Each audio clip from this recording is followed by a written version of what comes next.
नमस्कार दोस्तों, मैं पवन खत्री। आज खास मुलाकात में हमारे साथ हैं भाजपा नेता विकास गुप्ता। हम इनसे इलाके की राजनीति को लेकर करेंगे तीखे सवाल और उम्मीद करते हैं कि हमारे तीखे सवालों का जवाब भाजपा नेता विकास गुप्ता बेबाकी से तथ्यात्मक जवाब देंगे। आप बने रहिए हमारे साथ चैनल पर। नमस्कार विकास जी, आपका स्वागत है चैनल पर। तो सबसे पहला आपसे बात करेंगे हम कि इलाके की आवाम में एक धारणा बनी हुई है कि भाजपा के कदावर नेता पूर्व सिंचाई मंत्री डॉक्टर राम प्रताप के साथ आपके संबंधों में निरंतर तल्खी रही है। इस बारे में आपका क्या कहना है? देखिए, भारतीय जनता पार्टी एक बड़ा परिवार है। तो बड़े परिवार में कुछ कमियां भी होती है, कुछ खामियां भी होती है और उस सब चीज़ों को लेकर क्या है, तालमेल बिठाकर काम करना होता है। तल्खियां भी आ जाती है कभी रिश्तों में, परिवार में भी आती है। हमारे घर परिवार में भी हम कभी देखते हैं रिश्तों नातों के अंदर बहुत सारी तल्खियां आती है, उनको सुलझाने का भी काम किया जाता है। और पर जब हम विचारधारा की बात पर कभी आते हैं, कहीं राष्ट्र को लेकर कहीं बात है, कोई समाज को लेकर बात है, पार्टी विचारधारा को लेकर कहीं कोई बात है, तो हम सभी लोग एक मंच पर ही खड़े रहते हैं। और मेरा मानना यह भी है, मतभेद और मनभेद के अंदर से मतभेद हो जाएं तो कोई दिक्कत नहीं है। परिवार में भी मतभेद होते हैं, मनभेद नहीं होना चाहिए। तो हमारे आपस में कोई मनभेद तो नहीं है। बस थोड़ा सा देखने में ऐसा लगता है, कई बार क्रियाकलाप ऐसे होते हैं, संगठनों में काम करने की अपनी अपनी शैली होती है, उस शैली के कारण भी कई बार मतभेद हो जाते हैं, मनभेद नहीं होते हैं। तो हम पार्टी में सभी लोग जब मिलजुल कर काम करते हैं, डॉक्टर साहब भी उसी पार्टी में काम कर रहे हैं जिसमें हम काम कर रहे हैं पुराने समय से, लगातार 30 वर्षों से मैं भी काम कर रहा हूँ, डॉक्टर साहब भी लगभग 30 वर्षों से काम कर रहे हैं पार्टी के अंदर। तो उसके नाते सब हम लोग विचारधारा के नाते एक ही मंच पर खड़े हैं। आप काफ़ी बार देखे गए हैं, बहुत सारे कार्यक्रम हुए, आप एक साथ भी देखे गए हैं, तो वहाँ कभी आपकी बातचीत भी नहीं देखी गई और आपस में आपने कभी तालमेल भी नहीं देखा गया? देखिए, बातचीत का तो सवाल कई बार ये होता है कि आदमी कुछ ऐसे होता है, समय ऐसा होता है, राम राम तो हमारी होती है, मिलना जुलना भी होता है, ऐसा नहीं हमारा मिलना जुलना नहीं होता। और राम राम का तो कई बार किसी के देखने के नजरिए के अंदर फर्क आ जाता है। कई बार हो सकता है उस समय, उससे पहले हमारी पूर्व में राम राम हो गई हो, आपने जब कभी देखा हो तो ऐसा हो सकता है कि भाई आपके देखते के समय हमारी राम राम नहीं हो, उससे पहले पूर्व में हो चुकी हो। देखो, भारतीय जनता पार्टी राष्ट्रीय स्वयंसेवक संघ का एक राजनीतिक विंग है। तो राष्ट्रीय स्वयंसेवक संघ के साथ भारतीय जनता पार्टी का तालमेल विचारधारा के अनुरूप, पर भारतीय जनता पार्टी एक स्वतंत्र इकाई के रूप में काम करती है। उसकी अपनी एक विचारधारा है, वह विचारधारा राष्ट्रवादी विचारधारा है। तो मिलजुल कर काम करने वाला तो ऐसा कुछ है नहीं कि भारतीय जनता पार्टी अपने स्तर पर काम करती है, राष्ट्रीय स्वयंसेवक संघ अपने स्तर पर काम करता है। राष्ट्रीय स्वयंसेवक संघ जो है वह एक नॉन पॉलिटिकल ऑर्गेनाइजेशन है और भारतीय जनता पार्टी एक राजनीतिक विंग है। तो इनका काम करने की क्रियाशैली जो है वो दोनों की अलग अलग है। तो वो शैली अलग होने से एक अलग बात है, विचारधारा के लिए सब एक ही मंच पर खड़े हैं। डॉक्टर साहब 3 बार यहाँ से विधायक रह चुके हैं जी। तो तीनों बार आप उनके साथ नहीं दिखे वोट मांगते हुए? नहीं, वोट मांगते हो तो क्या, देखो अलग अलग फील्ड होती है अपने काम करने की। फील्ड में मान लो सब लोग डॉक्टर साहब के साथ रह जाएंगे तो फील्ड में काम कौन करेगा? पार्टी के प्रत्याशी होने के नाते उनके पास बहुत सारा काम रहता है, बहुत सारे जगह जाना होता है। और पार्टी के जो प्रमुख पदाधिकारी गण हैं, जो वर्कर हैं, जो फील्ड में जाते हैं, फील्ड में काम करते हैं, उन वर्करों को तो अलग अलग ड्यूटियां मिली होती है, अलग अलग जगह पर वो अपना अपना काम देखते हैं। तो प्रॉपरली डॉक्टर राम प्रताप जी अगर चुनाव में प्रत्याशी हैं तो उनके साथ रहना प्रत्येक कार्यकर्ता के लिए कोई अनिवार्य नहीं है। उनका अपना एक सर्किल होता है, भाई ये लोग जो हैं, ये लोग इन चुनाव की कमेटी के अंदर ये लोग इनके साथ रहने वाले हैं, आपकी ड्यूटी वहाँ रहेगी, आपकी ड्यूटी वहाँ रहेगी। तो हमारे यहाँ लगभग लोगों को चुनाव लड़ने की रीति नीति इस हिसाब से चलती है। तो उसमें ऐसा नहीं है कि साथ दिखे या नहीं दिखे, पार्टी के साथ तो सब लोग लगे हुए हैं और हम भी लगे हुए हैं उसी हिसाब से। कभी पार्टी के खिलाफ भी नहीं रहे आज तक, निरंतर सहयोग किया है।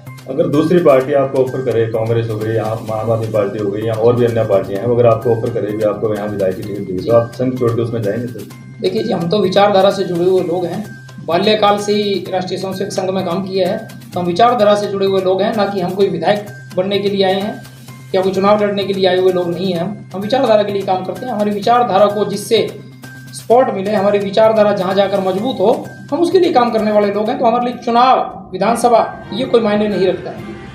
तो अभी जैसे कर्नाटका भी चल रहा है, कर्नाटका का विवाद हुआ है, उसके बारे में आप क्या कहना चाहेंगे? अभी मैंने जैसे थोड़ी देर पहले मैं जिक्र किया स्वस्थ प्रतिस्पर्धा, तो उसमें क्या है कि मानसिकता भी एक बहुत बड़ी चीज़ है। आपने जिसको जिस दृष्टि से देखा तो आपको वो वैसा ही दिखा।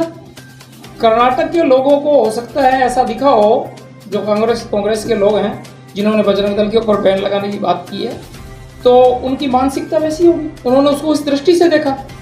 जो लोग कभी किसी संगठन में काम नहीं कर पाए, बजरंग दल में किसी ने काम किया, वहाँ कर्नाटक के किसी व्यक्ति को पता है बजरंग दल के अंदर क्या होता है? उसमें देश धर्म के लिए बात होती है। मैंने 10 साल लगातार बजरंग दल जिला संयोजक के नाते जिम्मेवारी का निर्वहन किया है। हमें नहीं पता है आज तक कभी किसी ने हमें किसी हिंसा के लिए उकसाया हो, किसी हिंसा के बारे में हमें ले जाकर और कहीं खड़ा किया हो कि भाई अब हमने यहाँ हिंसा करनी है। हमारे यहाँ पर हमें सिर्फ देश धर्म के बारे में, हिंदुत्व के बारे में, हमारी राष्ट्रीयता के बारे में, हमारे समाज और व्यक्ति के उत्थान के बारे में बताने का काम किया जाता है। वो उनकी मानसिकता है, वो उसको किस दृष्टि से देखते हैं। और मैं बिल्कुल जिस संगठन में मैंने काम किया इतने लंबे समय तक, मैं इस बात को बड़े सिरे से नकारता हूँ कि उनको अपनी मानसिकता के अंदर परिवर्तन करना चाहिए। जो वो कर रहे हैं वो ठीक नहीं है, और उसका बिल्कुल वहाँ लोगों को और पूरे देश भर के लोगों को इस बात के लिए उनको जवाब देना चाहिए। जिस आतंकवादी संगठन से उन्होंने बजरंग दल की तुलना की है, वो उनकी मानसिकता, अच्छी मानसिकता, बुरी मानसिकता, वैसे ही लोग हैं, वैसे ही काम करेंगे, उसी के परिणाम आ रहे हैं पूरे देश भर के अंदर। कांग्रेस हर स्थान पर सिमटती हुई जा रही है, उसका सबसे बड़ा कारण सिर्फ यही है, आपकी मानसिकता ठीक नहीं है।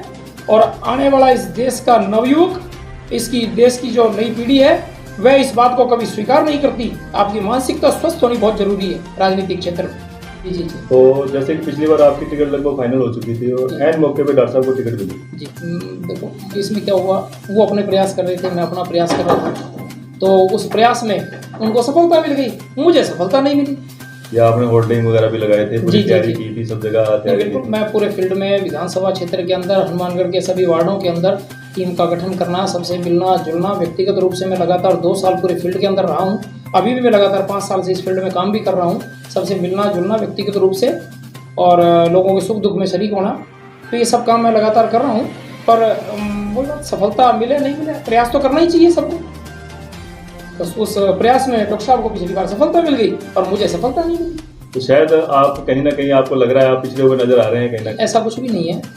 और अभी तैयारी के संदर्भ में ये है कि अलग अलग विचारधारा के लोग हैं, अलग अलग तरीके से काम करने वाले लोग हैं, अपनी अपनी कार्यशैली के हिसाब से काम करने वाले लोग हैं।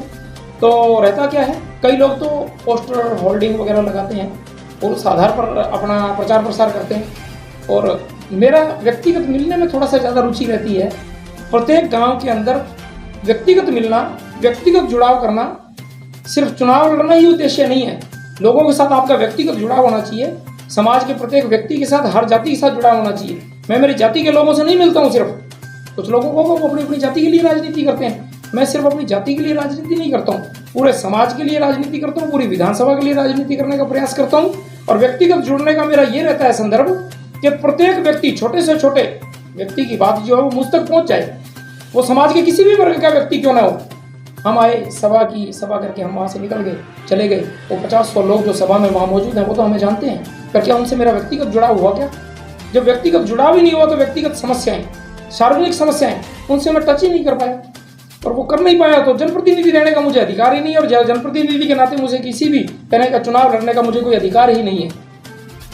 जैसा कि डॉक्टर साहब 30-35 साल उनको भी हो गए राजनीति में, 30-35 साल ही आपको हो गए। आप युवा अवस्था से ही लगे थे राजनीति संगठनों में जुड़े गए, धीरे धीरे समाज सेवा में आप जुड़े गए, समाज सेवा आपने शुरू करी। तो आप डॉक्टर साहब से बहुत ज़्यादा पिछड़े हुए नजर आते हैं कहीं ना कहीं।